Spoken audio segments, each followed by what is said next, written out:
जंगबंदी की मुसलसल खिलाफवर्जी, मशरकी गजा पर तोप खाने की गोलाबारी और फायरिंग, सेहोनी आबादकारों की सफाकियत यानी सेटलर्स की, रमल्ला में फलस्तीनी गाड़ियों को नजर आतिश कर दिया, गजा में इमदाद की फौरी फराहमी और मगरबी किनारे में आबादकारों की सफाकी रोकने जाए जो वो वहां पर तबाही कर रहे हैं और लोगों को परेशान कर उसे रोका जाए।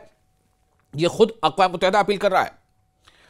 अब आपको आगे बताते हैं कि पूरी कहानी क्या है। दोस्तों, आप देख रहे हैं न्यूज़ 18 का सोशल मीडिया प्लेटफॉर्म। मैं हूं विशाल।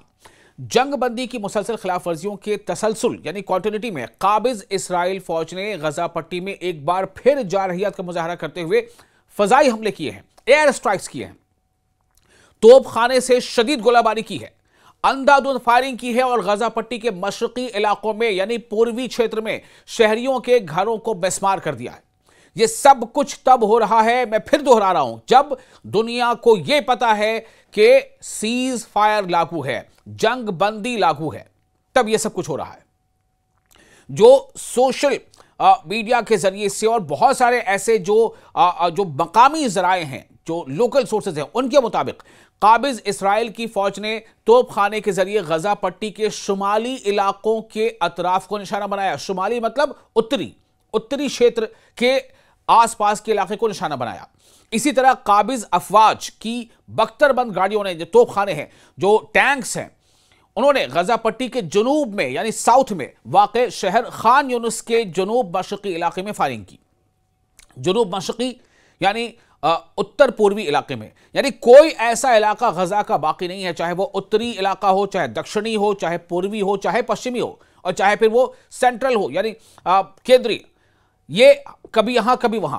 काबिज अफवाज की गाड़ियों ने गजा पट्टी के जुनूबी हिस्से में यानी कि सदर्न हिस्से में, जुनूब यानी साउथ, दक्षिण हिस्से में रफा शहर के शुमाल में वाक़े मुराज महवर के करीब भी फायरिंग की। मजीद ये कि काबिज अफवाज ने शहर गजा के मशरकी इलाकों में, पूर्वी इलाकों में फायरिंग की, जो गजा पट्टी के शुमाल में वाक़े जिबालिया के मशरकी हिस्से पर तोप खाने की गोलाबारी के साथ बैक वक्त जारी रही। अब आप सोचें, इन तमाम इलाकों पर कहीं पर हवाई हमले, कहीं पर टैंकों से हमले, और ऐसी भी रिपोर्ट्स बीच में आई हैं जब जो बहरिया फौज है यानी जिसको हम कहते हैं नौसेना, इसराइल की नौसेना, वहां भी जो इसराइल के जहाज समंदर में तैनात है, पानी वाले जहाज, और इसमें जो मिलिट्री का पूरा ऑपरेशन वहां चलता है, वहां से भी हमले किए जा रहे हैं। ऐसा क्यों हो रहा है? आखिर इस जंग बंदी का मतलब ही क्या हो गया? क्यों डोनाल्ड ट्रंप ने ताल ठोक कर कहा कि हमने जंग बंदी करा दी? क्या डोनाल्ड ट्रंप की बात इसराइल नहीं मानता? सवाल सबसे बड़ा यह है जो पूछा जा रहा है। डोनाल्ड ट्रंप ने इस बात की लीड ली, इस बात का क्रेडिट लिया कि डोनाल्ड ट्रंप ने यह कहा कि अमेरिका की कोशिश से, डोनाल्ड ट्रंप की कोशिश से इसराइल और पैलेस्टाइन के बीच यानी गजा के बीच जो एक जंग जैसे हालात चले आ रहे थे 2 सालों से, वो रुक गई है, वो थम गई है।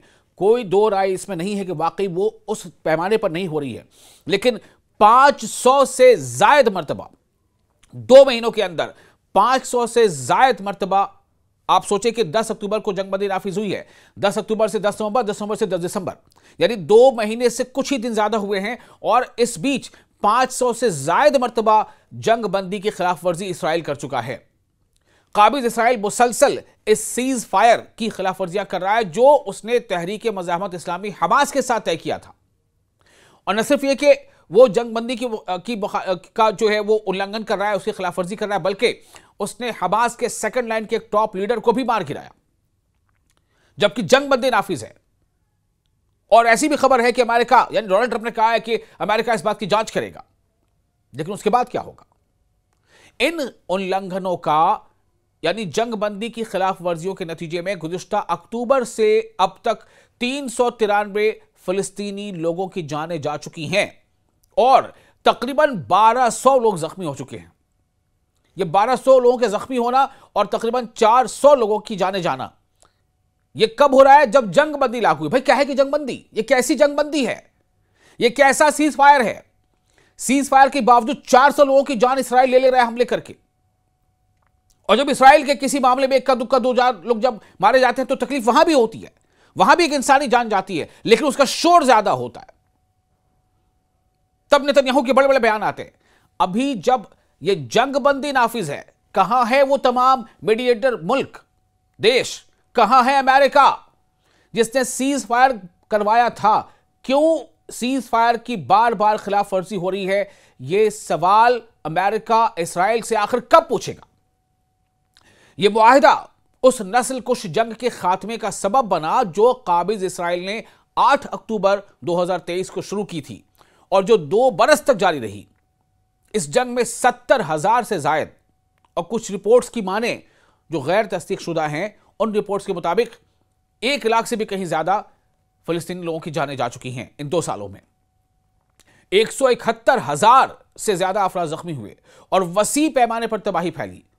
जबकि अक़वाम मुत्तहिदा यानी यूनाइटेड नेशंस, जिसे हम संयुक्त राष्ट्र संघ के नाम से भी जानते हैं, के मुताबिक गजा की तामीर नौ यानी फिर से उसको बिल्ड करना, फिर से उसको बनाना, पुनर्निर्माण करना, गजा के पुनर्निर्माण में उसकी जो लागत है तकरीबन 70 अरब डॉलर तक पहुंच चुकी है। इतना नुकसान इसराइल ने कर दिया है गजा का। काबिज इसराइल के सेहूनी आबादकारों ने बुध की सुबह सवेरे वस्ती मगरबी किनारे में रमल्ला के शुमाल मशरिक में वाक़ एन बेरदो गांव पर हमला करते हुए मुतअद्दिद फिलिस्तीनी गाड़ियों को आग लगा दी। यह अब भी हो रहा है, यानी जहां पर इसराइल की फौज, इसराइल की सेना नुकसान पहुंचाती है, बस पहुंचा सकती है, वो नुकसान पहुंचा रही है। इसराइल की एयरफोर्स हवाई हमले कर रही है, इसराइल की जमीनी सेना वो टैंकों से जो है गोले दागती है। फिर बीच में कभी कभी खबर आती है कि बहरिया नौसेना वो वहां से हमले करते हैं। और अब जो इसराइल ने जिन लोगों को बसाया है फिलिस्तीनी सरहद के आसपास, इसराइल ने जिनको फिलिस्तीनियों को उनके जबरन उनके घरों को खाली करवा के उनके लोगों को गिरफ्तार करके वहां पर जो इसराइली आबादी बसाई है, उनका कारनामा अब यह होता है कि वो इसराइली सेना के साथ मिलकर वो फिलिस्तीनियों को परेशान करते हैं, उनके घरों में लूटमार करते हैं, उनकी गाड़ियों को आग लगा देते हैं, उनके दुकानों को तोड़ फोड़ देते हैं, उनके लोगों से वो लगातार बकझक करते हैं, उन्हें टीज करते हैं, उन्हें नुकसान पहुंचाते हैं, उन्हें मारते पीटते हैं। और उनकी शिकायत पर कई बार फिलिस्तीनियों को हिरासत में ले लिया जाता है, गिरफ्तार भी किया जाता है।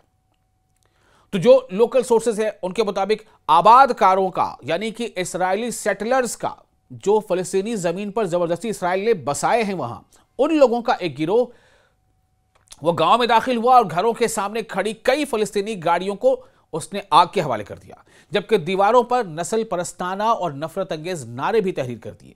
यह सब कुछ हो रहा है, अब भी हो रहा है। जो मैं आपको रिपोर्ट दे रहा हूं, यह 10-12 घंटे पहले की रिपोर्ट है, जिस वक्त ये रिकॉर्डिंग मैं आपके कर रहा हूं।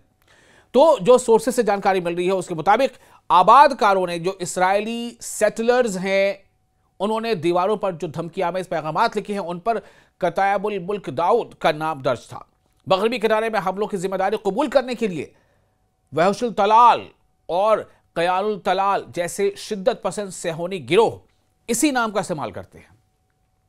तो जो सेहूनी आबादकारों के जत्थे काबिज इसराइली हुक्काम और उसके इंतहा पसंद दाएं बाजू की हुकूमत की मुकम्मल सरपरस्ती और तहफ़्फ़ुज़ में मगरबी किनारे की फ़लस्तीनी ज़मीनों पर अपनी जारहियत और यानी अत्याचार, जुल्म और दहशतगर्दी जारी रखे हुए हैं। इस हुकूमत का मकसद फ़लस्तीनियों की मजीद अमलाक हथियाना है, उनकी ज़मीनों पर कब्जा जमाना है, उनके घरों को तोड़ फोड़ करना है, उनकी जो अमलाक है, उनके जानवर, उनके खेत, उनकी गाड़ियों को नुकसान पहुंचाना है और उन्हें उनके सरजमीन से बेदखल करना है।